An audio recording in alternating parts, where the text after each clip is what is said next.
This week marks a year of Keir Starmer as Prime Minister, but how have the last 12 months gone? We're going to analyse the highs and the lows. Will he last the whole Parliament as leader? And if he does go, who on earth would replace him? I think if you're going to do it, you should be good at it. You should show some of the basic skills that you need to do this. And he lacks any of those fundamental skills. He's not a great speaker. He's not particularly charming. He has no philosophy. He brings nothing to the table of being Prime Minister. So Anthony Seldon, who has written a biography of every modern Prime Minister, I think, since someone, gave an analysis on Sky News at the weekend of how well he thought Keir Starmer's first year had gone. I think it is absolutely right that not in 100 years, Trevor, has anyone made such an inept start coming into the office of Prime Minister, the highest office in the country, with so little idea about what he's doing, why he's doing it, what story he's telling, what he's communicating, and the people he needs around him, both inside Downing Street and in the other key positions. Some people pointed out that obviously Liz Truss might take that prize. But she almost doesn't count. She's become a footnote in history. But if you accept Liz Truss, the Lady Jane Grey. It is one of the worst openings that any Prime Minister has enjoyed. This Friday, July the 4th, marks 1 year since Keir Starmer won a historic seat majority of 174. On the basis of a 33% vote share. On the basis of a historically low vote share. Nonetheless, here is a snip of his victory speech outside Number 10. Changing a country is not like flicking a switch. The world is now a more volatile place. This will take a while. But have no doubt that the work of change begins immediately. Have no doubt that we will rebuild Britain with wealth created in every community, our NHS back on its feet facing the future, secure borders, safer streets, everyone treated with dignity and respect at work, the opportunity of clean British power cutting your energy bills for good. And brick by brick, we will rebuild the infrastructure of opportunity, the world-class schools and colleges, the affordable homes that I know are the ingredients of hope for working people, the security that working-class families like mine can build their lives around. Well, to be perfectly honest, I didn't really like him much in opposition. So I had predicted how much I would dislike him in office. I spent all those years at the Sunday Express watching him trying to reverse the referendum result. I didn't have much respect for him for propping up Jeremy Corbyn. I felt that he was kind of a professional class type of politician who I suspected was probably lacking in political conviction. Funnily enough, we both went to the same university, Leeds, and studied law. So I followed in his footsteps at university, but at the same time, and there are big banners of him and things up, and clearly he's achieved a lot in his life and should be admired for being a former director of public prosecutions and indeed Labour leader. But you could see his ability to shapeshift. As soon as he recorded that leadership bid in 2020, which was literally so socialist in its undertones that it may as well have been directed by Ken Loach and starred Maxine Peake. And then, as he got into power, started pivoting into this sort of poor impersonation of Tony Blair. As Nigel Farage described it, it was Blair without the flair. And so, without being too harsh, I didn't have high expectations at the beginning of the premiership, and a year in, my very low expectations have been met. Apart from all of that, a lovely chap.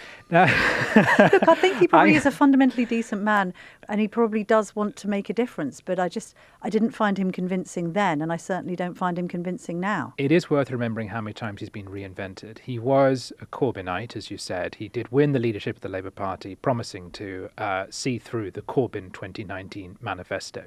He also rose to that position to be a leadership candidate off the back of being a staunch Europhile.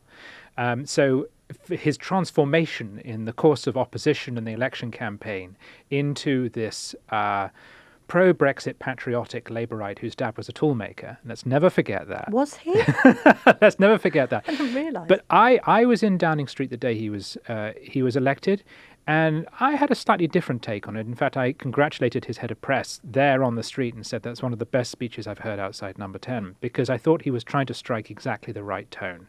He spoke from the point of view of someone who knew they were elected on a low turnout, knew they had to bring the country back together, and who was trying to offer themselves as a sensible change in direction, this feeling that the Tories had really cocked it up in part because they were obsessed with themselves. And I will give Starmer credit for two things. One, I think he's genuinely patriotic. I don't think he is a weirdo type lefty who hates his country. No, I agree. He likes his country. And the second thing is I think he has quite a good temperament.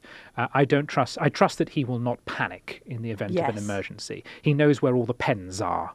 Yes. He's that sort of person. I don't think he's Gordon Brownish as well in kind of like blaming Sue for the Gillian Duffy moment. Well, this is all Sue's fault. I don't think he turns around and blames people. No. I was in Downing Street as well that day. Right. And I remember actually talking of Sue Gray.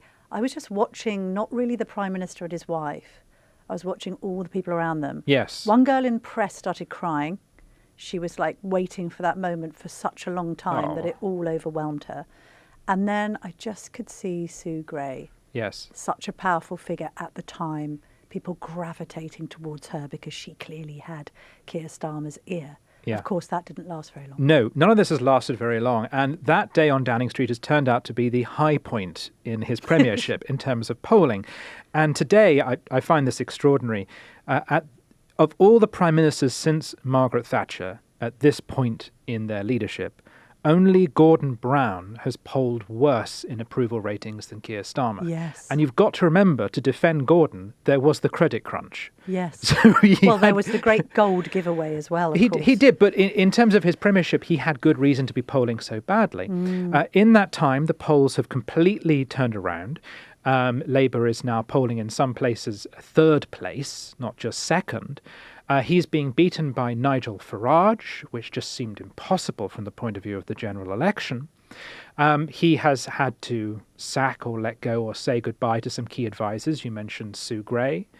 He's been hit by the scandal of Lord Alli, which almost immediately tarnished that squeaky clean image he tried to bring into the office. But this on was that, by the way, Clothesgate. on that Clothesgate, it's interesting because he gave that interview to Tom Baldwin in The Observer at the weekend that was much tasted because of him expressing regret over the island of strangers speech about mass migration, which to me seemed really weaselish. Then he was making out in this interview that he and his advisors didn't know it would seem a bit Enoch Powell Rivers of Bludgish. And it's like anyone with a rudimentary understanding of British political speeches over history will have recognised the connotations of island of strangers. Notwithstanding that, and he sort of started complaining about the Lord Alli coverage. Oh, well, no rules were broken. Yeah. He made that point, very loyally point, Oh, they're going for my wife. Yeah, no laws were broken. Nothing illegal happened. This was all a storm in a teacup and, oh, my poor wife. And I do get the whole my poor wife argument. I was at the Spectator event last night about living with a politician, and Sarah Vine was there with Michael Gove, Rachel Johnson, Hugo Swire, and there were other political wives in the audience, and we were thinking about Rishi Sunak's wife being much maligned because of her non-dom status and all the rest of it. I mean, sometimes wives are unfairly fair game. Having said that, why doesn't he still understand how the optics looked so bad to be freeloading while at the same time presenting yourself as a man of public service? Yes. He was seeming to be self-serving, and therefore it was in complete contradiction to who he was trying to portray himself as. That was the problem there, living it up in the hospitality box at Arsenal, getting free suits and spectacles. Also, he was independently wealthy before he took on this role. Yes. Why do you need someone to buy your clothes for you? I'll never understand that. Or your specs. Just go to Oxfam. And also, when in opposition, they had made great play, not just of Partygate, but also of Boris Johnson's marriage with Carrie Johnson. Yes. They had talked about the wallpapering, which it turned out didn't exist in Number 10. They had talked about the infamous domestic row that Carrie and Boris had had. So they were very happy to play this super clean, aren't the Tories rotten card. And the problem is if you live by the sword, you die by the sword. And the moment you enter government, suddenly the spotlight's on you. And if we see any amount of dirt, then we're all going to leap on it because you set the standard so very high. He also used his own son as a human shield in that, because do you remember the use of the Covent Garden flat owned by Lord Alli? And then Keir Starmer says, oh, well, my son was revising for his exam GCSEs there. preparation, yes. Funny enough, I shall let you into a little secret, because when that was all happening, I interviewed Boris Johnson for GB News, and he said to me, gosh, you've got to be careful with all that. He said, you will note that I never mentioned my children. And obviously there were many jokes about how many he has. He actually has. He's got about 3 more now than he had then. And that was only last year, but whatever. And he was saying, goodness me, you'll note that I never, ever, ever discussed it. Because as soon as you mention them, they then become targets. I know. It doesn't seem, it's not right, but it is true. He expressed absolute kind of shock and horror that Starmer had made his son an excuse. He said it was a very dangerous thing for a Prime Minister to do. Yeah, I'm convinced Boris is trying to solve our birth rate problem single-handedly. So there's an awful turn of phrase. But those interviews over the weekend have also teased out some other interesting insights into Keir's character, that he's a very private man. His idea of relaxing is to get a mate round, drink a beer and watch Arsenal. Nothing wrong with that. No. In fact, this is one of the ironies, is he's probably one of the most normal people who's been Prime Minister, because most of them are psychopaths and crooks. He is one of the few that I think genuinely is quite ordinary. But he's failed to make a connection between his ordinariness and the public. It comes across instead as being aloof and distant and out of touch. But you say he's ordinary. He's kind of Islington ordinary. Yeah. But he's not. I give you an example, because you said earlier, Nigel Farage has overtaken him, particularly in many red wall seats, and Reform had that great result at the local elections. So absolutely, the working man that might have switched from Labour to Boris Johnson in 2019 now is pivoting towards Farage. Never will that be more in evidence than in a seat like Bassetlaw. And I do distinctly remember Lord Mann, the former MP for Bassetlaw. I asked him, who was the least popular politician you ever took up to the working man's club in Bassetlaw? And he said it was Keir Starmer for 2 reasons. First of all, he didn't wear a suit and tie. And it went down really badly. Just wore black like Johnny Cash. I don't know, just a shirt, no tie. That's what he does. And I kind of thought, well, what's wrong with that? And John said, well, no, people expect elected politicians to be in a suit and tie in Bassetlaw. Yes. And second of all, they just felt that, he was too brill-creamed. Yeah. There was something way too slick about him. Yes. They looked at this Islington lawyer, this Londoner, and said to themselves, what does he know about my life? Yeah. And again, another irony there is one thing that genuinely motivates this government is its own sense of class war. I don't think it actually reflects the reality of that. Rachel Reeves is always saying, I went to a comprehensive, as if she was sent down the pits at the age of 8. And likewise with Keir, it's all about my dad was a toolmaker. But his class war is a very old-fashioned one. Remember, he's in his 60s. And his idea of poverty, if you think about it, his father was an employed, skilled member of the working class who owned his own house. Oh, by the way, I think... Which nowadays no one can do. No, in East Surrey. Also, there have been some suggestions that Mr. Starmer Senior may have been in quite a senior role in that factory. Right. But either way, the Starmers enjoyed a standard of living, which nowadays most graduates with a politics degree from Exeter University will never dream of. So it's just there's something, on the one hand, there's something very old-fashioned about him and almost nostalgic. He's nostalgic for a time in Britain when politics was kinder and gentler and more sensible.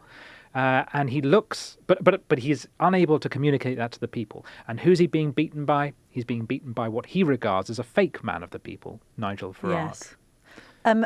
Let's think back to Southport. Yes. Because it all started okay-ish. Yes. Didn't it? Yeah. I mean, it was as you say, it was a fairly solid speech on the steps of Downing Street. Yeah. Then we had the appalling tragedy that occurred in Southport at the Taylor Swift-themed dance class, where 3 young girls were brutally murdered by Axel Ruder-Cabana. His handling of all that was not good, Tim. Yes, Southport is when Keir Starmer's ratings begin to fall. And remember, this is just about 3.5 weeks after he'd been elected. He went to visit Southport, right thing to do. Yes. He laid a wreath, right thing to do. he got heckled. Now, I don't want to blame him for how he was received, but the fact that he was received so badly, I think, is significant. It suggests a level of popular distrust in all politicians, but evidently there was also no magic around Keir. People didn't see him showing up and think, this is who we want to see. But also the fact that he laid the wreath and left and failed to address those people, failed to allay their fears, said something about him. You think of the great politicians of our generation, Tony Blair, Bill Clinton, they'd have been right in that crown with their arms around people. Yes. And that he didn't seem to have that. Instead, everything he did in the wake of the Southport attacks, you could call technically correct, politically tone deaf. So the police were infamously reluctant to comment upon the ethnicity of the killer. We discovered that Starmer knew that Rudy Cabana, the killer, had been referred to prevent, but didn't like to talk about it in case it prejudiced the trial, which smacked to some members of the public like a cover-up. He appeared at times to reserve his greatest anger for the people who then rioted. Who were far right, he claimed. Who were far right, and he also called them thugs, and indeed may well have been true. Nonetheless, again, it felt like an imbalance. I'm going to do everything by the book when it comes to the prosecution, but I'm going to speak my mind when it comes to the rioters. His government then swept in and locked people up, although crucially not fast or decisively enough to stop the riots from happening in the first place. So it was really a clean-up operation rather than a preventative one. At the same time as the government, in order to deal with overcrowding in prison, was letting career criminals out. Yes. The judges then handed out very long sentences to people who were found guilty of rioting or inciting riot or tweeting inciting things on Twitter, of which the most famous case has become Lucy Connolly, who got 31 months for tweeting that she would like to see asylum seeker hotels burnt down. A tweet she took down and regretted, etc., etc. First offence, etc. Meanwhile, today, the Met Police have dropped an investigation into Kneecap, the singers who said, or the rap group who said, kill Tory MPs. And up Hamas. And up Hezbollah. Right. And we have yet to see what will happen to Bob Villan, who at the Glastonbury Festival led a chant of death, death to the IDF. So the big takeaway from Southport was not what he wanted, which was this government is about law and order and the fair and equal prosecution of the justice system. And I'm a lawyer, so that I'm a lawyer, in a position to which is know. what he's, the kind of thing he projected throughout the election. You're getting Mr. Sensible is back. The adults are back in the room. What we took away from it instead was the phrase two-tier Keir, which I think is going to hang around him right through to the next election. Who coined two-tier Keir? Was it a kind of social media thing? Because we've got two different kind of nicknames now. We've got two-tier Keir and conversely, never hear Keir. And I think we need to see his domestic failings in the context of his international successes. Yes. Because he, like his best mate, the Attorney General, Lord Hermer, are very much seen as globalists. Starmer has been called two-tier, not just because of the example you've just given, but also because he seems to favour international law over domestic law. Yes. In many different areas. And He so does. I take your point about patriotism, but it's kind of a strange sort of patriotism wrapped up in kind of Hermerisms, like, for instance, let's give away the Chagos Islands, let's defend IRA terrorists because they have a right to have a lawyer, let's regard intervention in Iran as potentially a breach of international law. That seems to be at a different plane to kind of like the thinking of the silent majority of this country. Yeah. So then there's this disconnect. And yes, he has had some wins on the international stage. His handling of President Zelensky in the aftermath of the Oval Office debacle Yes. with Donald Trump and J.D. Vance, I think was admirable.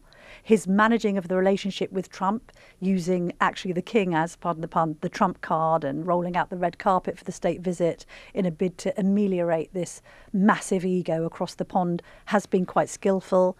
I think he undermined that somewhat, and it was accidental, wasn't it, when he was scrapping around on the floor, picking up the pieces of paper from the trade deal, which has now become a kind of meme.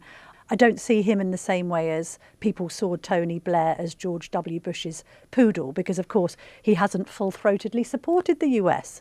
He's been rather ambivalent about whether it was right for the US to try and destroy all of Iran's nuclear capabilities. As he's been ambivalent on Israel as well. As he's been ambivalent on Israel. So there's some wins as an international statesman, but then it's created that nickname, Never Hear Keir. Yeah, and when the government U-turned on welfare reform, and we'll come on to policy in a moment, his explanation was, I wasn't paying attention enough to the Backbench rebellion because I was in NATO. Yes, well, that was the same with Island of Strangers. I wasn't paying attention because I'd been in Ukraine for 3 days. Right, and this sort of thing really winds up the backbenchers because they feel, are you focused more on international policy or on the business of social reform back home? This is a man who in an interview, famously, when asked, do you prefer Parliament or Davos, said, I prefer Davos. Wow. Now, I think that's insane. Yes. But it does speak to his whole attitude. He regards Parliament as a pointless talking shop. He regards Davos as something where great men come together and get things done. And again, I think there's something patriotic about that in the sense that he wants to put Britain back on the global stage. He wants it to be a crucial partner. But whereas you and I might define patriotism in the sense of being on the international stage in order to get the best deal for Britain, he defines it as being on the international stage so that the rest of the world applauds what you're doing. Yes. And that's what he's done with things like Chagos, where extraordinarily he's not just handed the islands over to Mauritius, but he's actually paid for them to take them off our hands. He's renegotiated Brexit with the EU in such a way that gives large access to our fishing waters to the Europeans.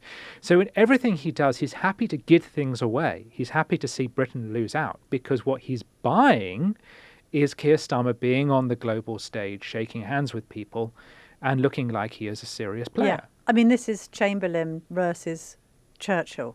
I mean, there's nothing Churchillian about his behaviour. No. He has been a surrenderist. Yeah, unless, except in the case of Ukraine, but that's because in that case, the international opinion is on the side of Ukraine, or at least Western opinion is. One reason why he's not taken a very strong position in the case of Israel and Hamas is because it's not so clear what the global community thinks, because the United Nations and the courts are rather down on Israel. Well, also, and I would suggest it's more cynical than that. He's very clear what voters in Labour constituencies think when they're flirting with voting for independent pro-Palestinian MPs and causing his own MPs, Jess Phillips, Wes Streeting and others, a huge amount of grief. I had heard from a former Labour MP a few weeks ago saying we won't win seats back in Leicester in the future. We won't win them back in Birmingham. It's interesting how Starmer, because of this inherent decency, everything is seen through the prism of him trying to do an honourable job in Britain's interests. When at the end of the day, as we've seen with the U-turns, this is all out of political expediency as well. We can't be too pro-Israel because we don't want to lose Muslim votes. It's as cynical as that. Yeah. We've covered Southport and the foreign stuff, but the other key thing that happened, of course, was the autumn statement of last year. And that's when we finally got to find out what they were going to do on economic policy. Now, Labour was vague during the election.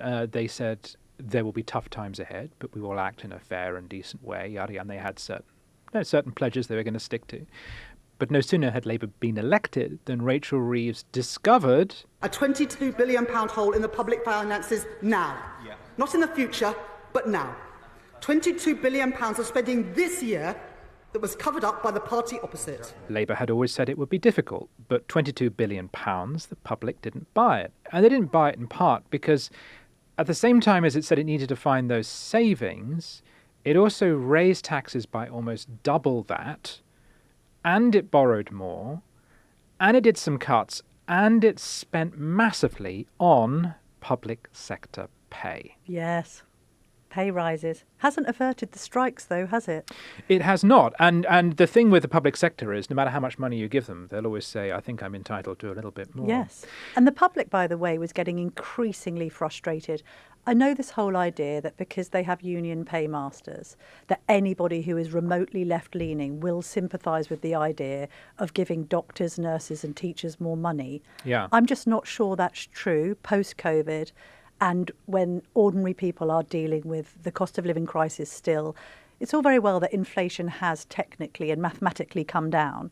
Prices don't seem to have come down in the supermarkets. Prices don't seem to have come down when it comes to paying our energy bills, although, let's be honest, no one's had the heating on this week.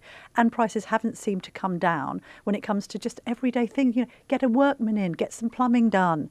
Oh, suddenly everything's 800 quid plus VAT. Everything is so expensive. Also, by the way, I think what Labour haven't quite realised is that the public does keep the receipts. So when Rachel Reeves said in 2021, when Rishi Sunak was flirting with an increase to national insurance contributions by employers, that it was a, quotes, jobs tax, people do remember that.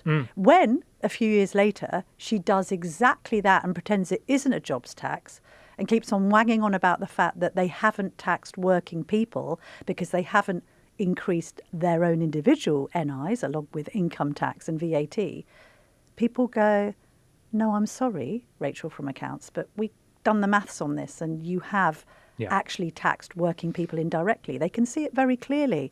And it doesn't matter how many times Keir Starmer or the Chancellor or anyone else in government insists that the economic calamity that we're still dealing with is all as a result of the war in Ukraine or the war in the Middle East or Donald Trump. The public aren't stupid and they say, no, I think it's probably down to your budget. Yes, yeah. You can't say growth, and then raise taxes on business. It just doesn't work. And some of the taxes have been cruel and had real world impact for people. So the increase in inheritance tax of farmers then hit the streets and protested because they said this is going to destroy our businesses and our inheritance. The forcing people to pay VAT on their education, something I believe no other country in the world does. New Zealand flirted with it and then I believe got rid of it. Meant that people had to pull their kids out of school. This is nasty, petty stuff. And non-doms as well, to be honest, because all of those three calculations, I think it's been largely proven, were made on the basis of quite dodgy maths. You then look at the VAT thing. Oh, nobody will leave private school because they're all rich enough to afford it. And by the way, these schools have got oodles of money in reserves, so everything's going to be fine. And then the IFS and others say, no, actually, it's going to probably prompt an exodus of around 20 to 40,000 students. That then overwhelms the state into sector. the state sector, yes. And we had a similar suggestion with non-doms. Oh, no, we won't have a millionaires exodus. And then they've been plagued ever since by the famous claim that a millionaire is leaving the UK every 45 minutes. Yeah. Why is it always 45 minutes? 45 minutes to, wasn't it WMDs? Yes, that's right. So again, all of that's backfired. And then you get rumours of, oh, she's toying with some kind of U-turn. She will change the tapering on the farmers' tax. Yeah. She might scrap the non-dom crackdown. To be fair, the only thing they're sticking with is the private school fee VAT hike. Yes. And that's despite a number of independents actually closing down. And by the way, as the opposition have pointed out, Laura Trott, Shadow Education Secretary, we now have fewer teachers employed now than we did when Labour took power. So that's 6,500 more teachers that Bridget Phillipson, the Education Secretary, promised, haven't actually materialised. So where is the government investing? The government is spending money on infrastructure, fine. It also says it's spending money on defence, matching the NATO's goal of eventually hitting 5%. And this, again, is the problem, is smoke and mirrors, because that sounds pretty impressive. But when you find out that 3.5% of it is supposedly actual military spend, and the other 1.5% of it is security spending, which Labour defines as broadly as including things like spending on the NHS and rural broadband. Right, yeah. You realize that, again, it's not what it sounds like. They're making claims that they're not backing up with real money. Also, don't forget that guarantee of spending turned into an ambition. Right. Do you remember? So the Defence Secretary, John Healey, said there was a certainty around reaching 3%. And then again, with things looking rather shaky in the economy and presumably the Treasury going, no, don't say that. Yeah. That certainty has now turned into an ambition. Yes. And again, the public looks at that and goes, well, are you going to spend 3% or aren't you? Yeah. And they can't answer that question. And put yourself in the shoes of, because the context of this whole discussion is the welfare rebellion, the shoes of a little backbench Labour MP they're all called Josh or Sam, who was elected by accident for a constituency Labour has never won a year ago. They know they're never going to win again. They're possibly going to lose their seat to Reform, which really hurts. Because Keir has only appointed his mates to government, they can see they're never going to have a ministerial job. So they find themselves on the green benches, and apart from access to the canteen, where the food ain't great, or the subsidised bars, which are kind of hot and sweaty at this time of year, you don't really want to be in them, they've realised that there's absolutely no point to what they're doing. Right. There is no point to them. And if you are a Labour MP, you are usually only ever qualified in life to be a Labour MP.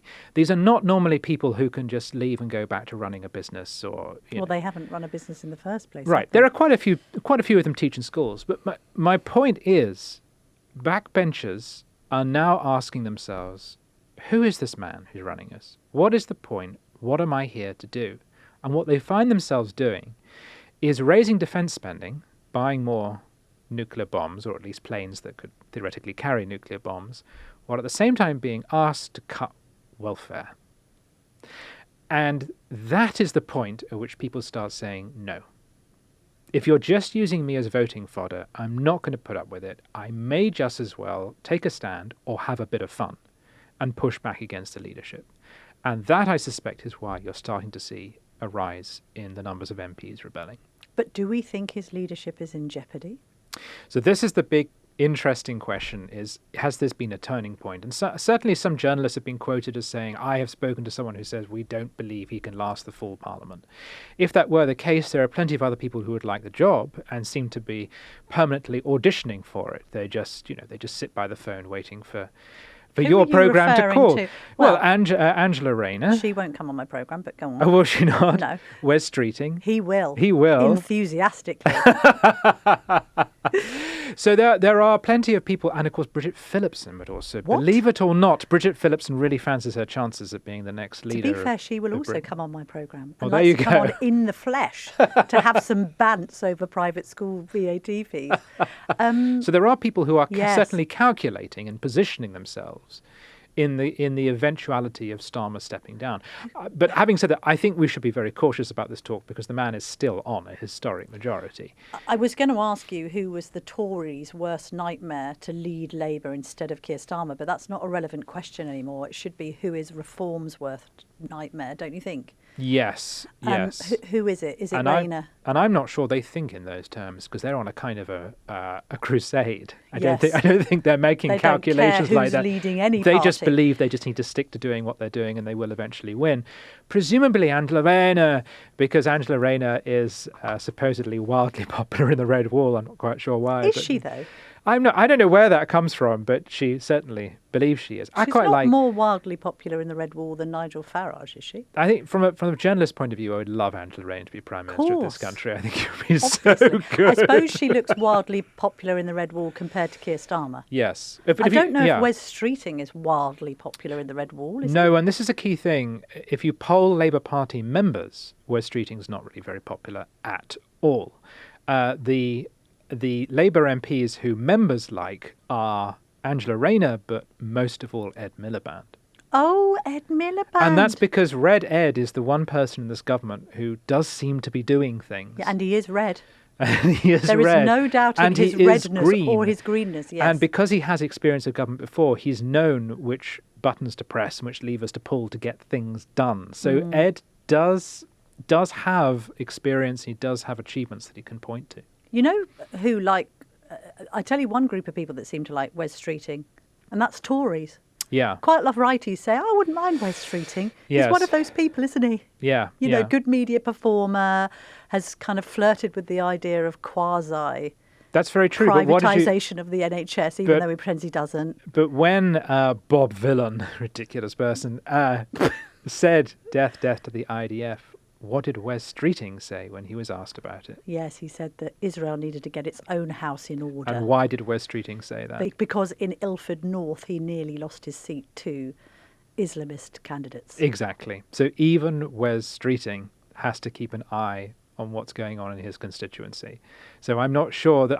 I think actually West Street leadership would be continuity Starmer. I don't think it would be significantly different. Wouldn't all of them be continuity Starmer? Yeah, they might, like Angela, I think, would be a little bit more left-wing. Ed would certainly be more left-wing. But all this government is trying to do is manage decline. The fundamental problem with everything we've discussed, going right back to that election victory, is Labour was elected to change things. But the problem is the public put into government people drawn from the very class or blob that has run this country for the last 20 or 30 years. They were not change makers. That election was a referendum on the Tories, who everyone hates. We understand that. Even the Tories have come to terms with that. It was a referendum against them. Themselves. But, and we did warn this at the time, in order to punish the Tories, who at least understood that the country was badly run, we have elected, with a massive majority, the very establishment that was running the country down. And everything you now see in this government is the blob on steroids. It's everything that the blob has wanted to do, this government is now doing.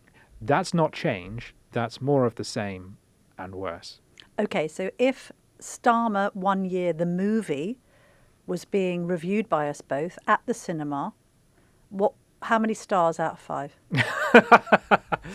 0. But I would have, but like a lot of millionaires, I would have got up and walked out. Would you? Would you have walked out halfway? Okay. Would you? You'd have walked out halfway through. Okay. You're giving it no stars. Okay.